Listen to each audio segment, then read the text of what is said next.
আজ গিয়েছিলাম আমি বগুড়া শহরের বউবাজারে অবস্থিত সুজনের ভর্তার হোটেলে ভর্তা দিয়ে ভাত খাওয়ার জন্য। সুজনের এই ভর্তার হোটেলে প্রায় ৮০ থেকে ১০০ রকমের ভর্তা পাওয়া যায়। এখানে যে শুধু ভর্তা পাওয়া যায় তা নয়, আরও অনেক পদ আছে।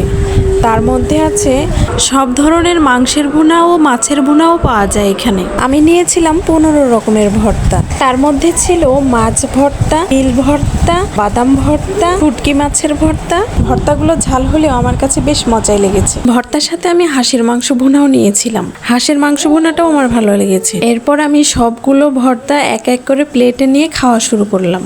খাওয়া শুরু করতেই গন্ধপাতার পাকোড়া দেখে আমার অনেক খেতে ইচ্ছে হলো। এই জন্য আমি গন্ধপাতার পাকোড়াও নিয়ে নিলাম। সুজনের এই ভর্তার হোটেলের খাবার নাকি খুব মজা, সবার কাছে অনেক শুনেছি, তাই আজ চলেই আসলাম ভর্তা ভাত খাওয়ার জন্য।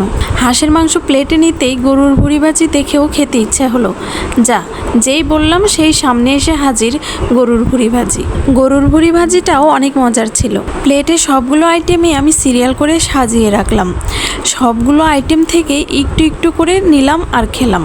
ভর্তা পছন্দ করে না এমন মানুষ খুব কমই আছে। হোটেলের পরিবেশটা খুব সাদামাটা হলেও খাবারের সাথে সেটা কোনো বাধা হয়ে দাঁড়ায়নি। দামি রেস্টুরেন্টে হয়তো সাজানো খাবার থাকে, কিন্তু এই হোটেলে থাকে আত্মার তৃপ্তি। হোটেলের মানুষগুলোও খুব আন্তরিক। এই হোটেলের ভর্তা ভাত এমন একটা খাবার যেটা খেলে শুধু পেট নয়, মনও ভরে যায়। তৃপ্তি এমনভাবে মুখে ছড়িয়ে পড়ে, মনে হয় জীবনের সব ক্লান্তি যেন এই ভর্তার সাথে মিশে গলে যাচ্ছে। অনেকেই দুপুরের লাঞ্চে হোটেলের ভর্তা ভাত খাওয়ার জন্য আলাদা সময় বের করে, এমনকি ১-২ মাইল দূর থেকেও এসে বসে পড়ে এই খাবারের জন্য। বলা যায় হোটেলের ভর্তা ভাত শুধু একটা খাবার নয়, এটা এক ধরনের আবেগ। এটি আমাদের দেশীয় খাবারের ঐতিহ্যকে ধরে রাখে এবং দেখিয়ে দেয় খুব সাধারণ উপাদান দিয়েও কিভাবে তৈরি করা যায় হৃদয় ছোঁয়ার স্বাদ।